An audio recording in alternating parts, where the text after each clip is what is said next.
ఇక fire brand రోజా వంత వచ్చింది. రోజు రోజుకు ఉచ్చు బీసుకపోతున్నది. ఏపీల వైసీపీ నేతలు వరుస కేసులతోనూ ఉక్కిరి బిక్కిరి ఓ పక్కన అవుతుంటే ఇప్పటికే మాచర్ల మాజీ ఎమ్మెల్యే పిన్నెల్లి రామకృష్ణారెడ్డి ఈవీఎంను బాగలగొట్టిన కేసుల జైల్లోనే ఉన్నాడు. టీడీపీ ఆఫీస్ మీద దాడి చేసిన కేసుల గన్నవరం మాజీ ఎమ్మెల్యే వల్లభనేని వంశీ మీద కూడా కేసు నమోదైంది. ఆయన కోసం ఎతికిళ్ళు దొరకబట్టే పనుల ఉన్నారన్న సంగతి కూడా మనకి ఎరికైంది. ఇక మా చేత బలవంతంగా రాజీనామా చేయించిండు అని వాలంటీర్లు ఇచ్చిన ఫిర్యాదుతోని గుడివాడ మాజీ ఎమ్మెల్యే కొడాలి నాని మీద పోలీసులు కేసు నమోదు చేసిండ్రు.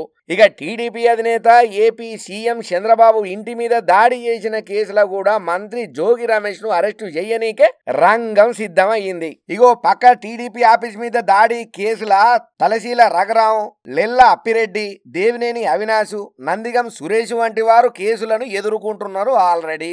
వీళ్ళ పని కూడా తొందరలోనే కాబోతున్నది. ప్రస్తుతం వైసీపీ ఫైర్ బ్రాండ్ గా పేరు పొందినటువంటి రోజా గారి వంత వచ్చినట్టు తెలుస్తున్నది. మరి గత ప్రభుత్వ వైసీపీ పాలనల్లో ఆమె నిర్వహించినటువంటి ఆడదాం ఆంధ్ర, సీఎం కప్పు, ఇతర ఆటల పోటీల కార్యక్రమాలల్లా పైసలను కింద మీద చేసి గోల్మాలకు గురి చేసింది. పైసలు మొత్తం మింగింది. ఈ ఆడదాం ఆంధ్రాకు సంబంధించిన లావాదేవీలల్లా ఒకదొకలు బగ్గనే ఉన్నాయని చెప్పి చంద్రబాబు ప్రభుత్వం ఫోకస్ పెట్టిన సంగతి మనందరికి ఎరికైనదే. కాకపోతే ఇందులో భాగంగానే సిఐడికి వివిధ క్రీడా సంఘాలు, సీనియర్ క్రీడాకారులు చేసినటువంటి ఫిర్యాదులు ఏవైతే ఉన్నాయో చర్యలు తీసుకోవడానికి రంగం సిద్ధమైంది. ఆటలకు సంబంధించిన నిధులు దుర్వినియోగం చేసిల్లని ఆట్యా పాట్యా సంస్థ సీఈఓ అయినటువంటి ప్రసాద్ సిఐడికి ఫిర్యాదు చేసిండు. అప్పటి క్రీడల శాఖ మంత్రి అయినటువంటి ఆర్కే రోజా, ఏపీ ఒలింపిక్ అసోసియేషన్ అప్పటి అధ్యక్షుడైనటువంటి మాజీ మంత్రి ధర్మాన కృష్ణదాస్ల మీద చర్యలు కంపల్సరీ తీసుకోవాలని చెప్పి ఫిర్యాదు చేసిల్లు. ఇక దీని మీద స్పందించినటువంటి సిఐడి ఈ ఫిర్యాదుల మీద తదుపరి చర్యలకు తీసుకోనీకే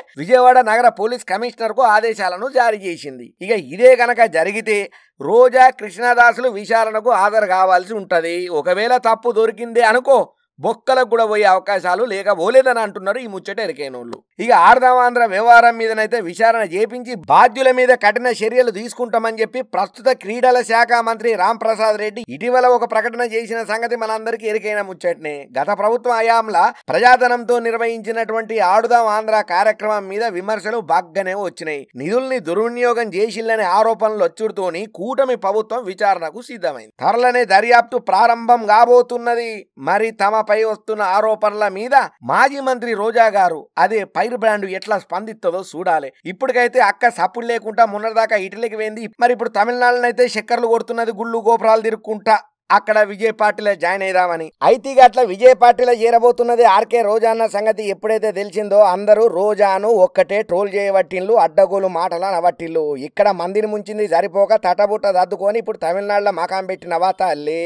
ఇక్కడ కదా ఆడదాం ఆంధ్ర అని పెట్టినట్టు ఆడదాం తమిళనాడు అని ఆడ కూడా పెడతావా ఎట్లా అని జర ఎడ్డియబట్టిళ్ళు రోజా ముచ్చట ఎరికైనా చాలా మంది. మరి ఇప్పుడు నా మీద సిబిఐ దర్యాప్తు జరుగుతున్నది, నాకు ఎంక్వైరీకి వస్తారు, నన్ను ఎంక్వైరీ చేస్తారని చెప్పి ఈ ముచ్చట్లన్నీ రోజాకు తెలియకుండానే ఓదు కదా. మరి వీటన్నిటి మీద రోజా గారు అదే ఫైర్ బ్రాండ్ ఎట్లా రియాక్ట్ అవుతుందో చూడాలి. మరి మనకు మాత్రం ఏం తెలుసు, ఈ రాజకీయాలలో ఏ టైంలో ఏమైతుందో ఎవరు ఊహించలేరు, చెప్పలేరు. చూద్దాం.